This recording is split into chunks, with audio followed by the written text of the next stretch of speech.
Indonesia nampaknya belum membatalkan kontrak Su-35 dari Rusia. Indonesia intinya belum bisa move on dari Su-35 buatan Rusia. Padahal untuk mengganti Su-35 Rusia, Indonesia sudah menyiapkan F-15 Eagle One. F-15 Eagle One jelas lebih baik ketimbang Su-35.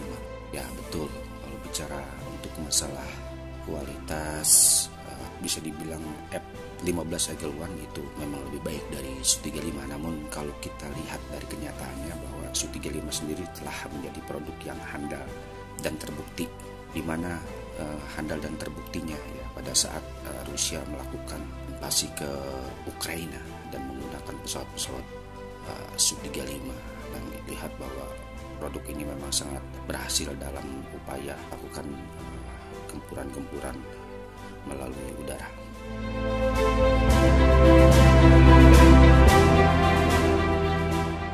Selama ini alutsista buatan Rusia dan Amerika Serikat seakan menjadi dua raksasa yang bertarung di pasar senjata dunia. Meski kedua negara tak pernah menembakkan peluru satu ke lain, namun alutsista keduanya seringkali bertemu di medan tempur. Betul sekali. Jelas bahwa negara manapun pasti akan kepincut dengan produk-produk dari Rusia maupun Amerika Serikat, karena secara kualitas produk-produk negara tersebut memang mumpuni untuk menjadi alutsista masing-masing negara dan menjadi suatu kebanggaan juga buat negara tersebut.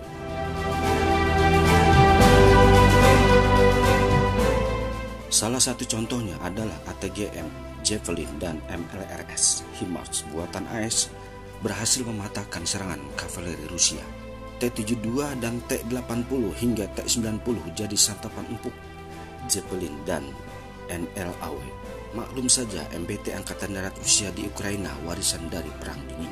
Jadi pada intinya alutsista yang digunakan oleh Rusia pada saat melakukan gempuran-gempuran ke Ukraina ini memang alutsista yang sudah sangat tua guys.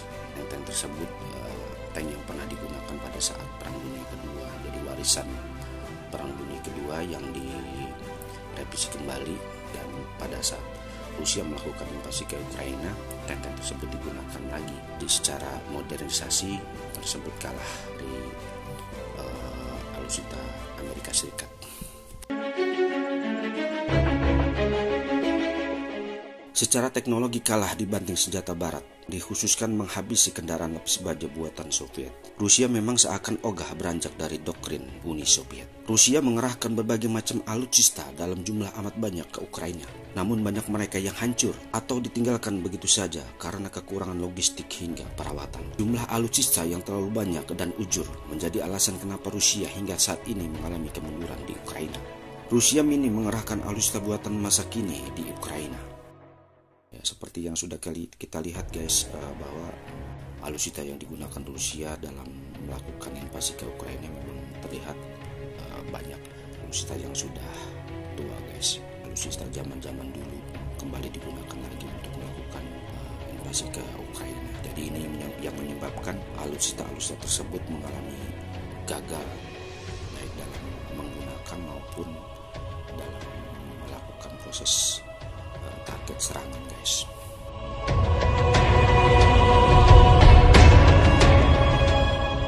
Kita ketahui bersama segelintir Su-57 dan Su-35 yang melakukan operasi tempur di sana. Sisanya jet-jet tempur lama macam Su-25, MiG-29 dan MiG-23. T-90M itu tampak hancur di wilayah Kharkiv Timur, padahal itu tank baru. Maksudnya adalah siapa yang bisa menembak tank T-90M yang diklaim tercanggih ini? Jelas Andriy Saplyanko dari 1945 yang meliput langsung perang Ukraina. Ini boleh dibilang media luar yang meliput kegiatan pertempuran yang ada di Ukraina guys, dan mereka menyaksikan secara langsung alutsista yang hancur terkena alutsista dari Ukraina guys.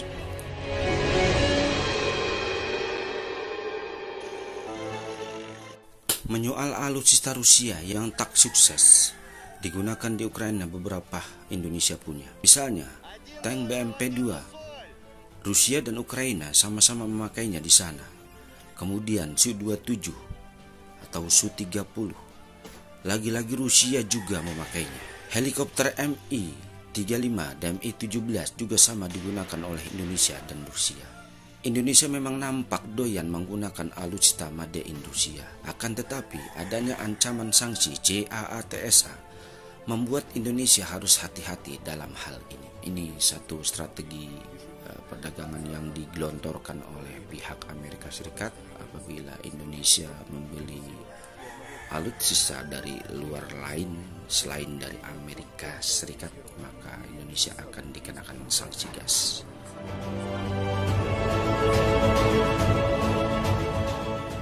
Padahal Indonesia mau memborong lagi alutsista buatan Rusia. Mengutip A Military Bus 24 Februari 2022, setidaknya akun Instagram tersebut membagikan daftar alutsista milik incaran Indonesia apa saja yang berpotensi kena CAATSA. 3 kontrak pengadaan alutsista Kemhan dengan Rusia terkendala CAATSA. 6 pengadaan alutsista antara Kemhan dan Rosoboron Ekspor Rusia yang bersumber dari pembiayaan pinjaman luar negeri PLN senilai 1,44 miliar US dollar Amerika Serikat terhenti karena terkendala Countering America's Adversaries Through Sanction atau ACT CAATSA.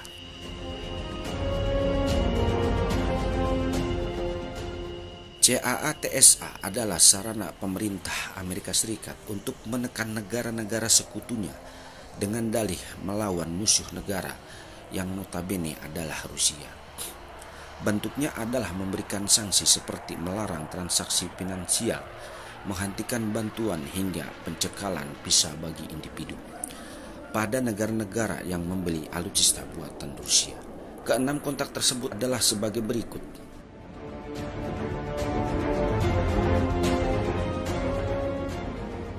Yang pertama adalah pengadaan helikopter Mi-17V5 TNI Angkatan Darat. Kemudian pengadaan munisi tank amfibi BMP-3F TNI Angkatan Laut. Yang ketiga adalah pengadaan helikopter Mi-17V5 TNI Angkatan Darat. Yang keempat, pengadaan tank amfibi BMP-3F TNI Angkatan Laut. 5. Pengadaan rampur BMT-3F TNI Angkatan Laut. Dan yang terakhir adalah pengadaan pesawat pengganti F-5 TNI Angkatan Udara.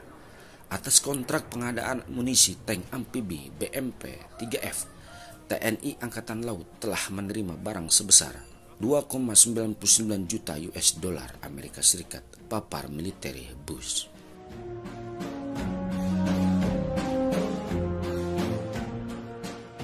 Memang pada zaman Trikora, Indonesia memborong semua alutsista Rusia. Ini sangat tidak relevan guys ya. Persaingan dagang yang dilakukan oleh pihak Amerika Serikat ini memang sungguh kejam. Jadi buat negara-negara maju yang mau mengembangkan alutsista militernya ini, mereka tidak berkutik dengan aturan main yang dibuat oleh Amerika Serikat. Salah satunya Indonesia guys.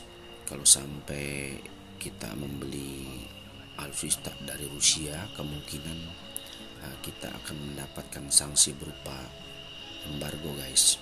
Dan alat-alat tempur Indonesia yang sudah kita beli dari Amerika Serikat kemungkinan akan mengalami kendala, yaitu berupa materi-material, terutama dalam hal perawatan untuk alat-alat tersebut. Itu sangat membahayakan sekali buat Indonesia guys.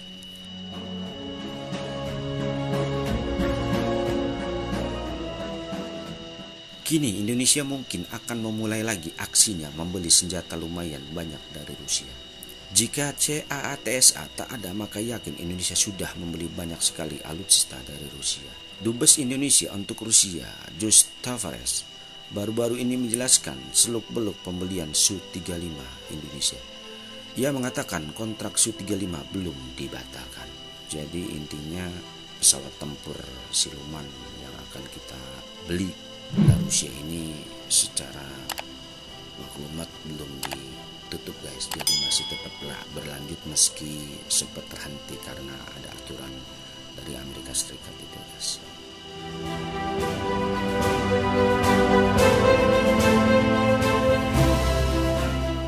Kami akan melihat waktu yang tepat untuk mendapatkan peralatan itu. Jelas Tavares dikutip dari TASS pada 22 Oktober 2022. Tavares juga mengatakan bahwa alutsista buatan Rusia masih jadi salah satu yang terbaik. Indonesia dan Rusia nampaknya akan terus menjalin kerjasama pertahanan di mana penjualan Su-35 menjadi salah satu agendanya.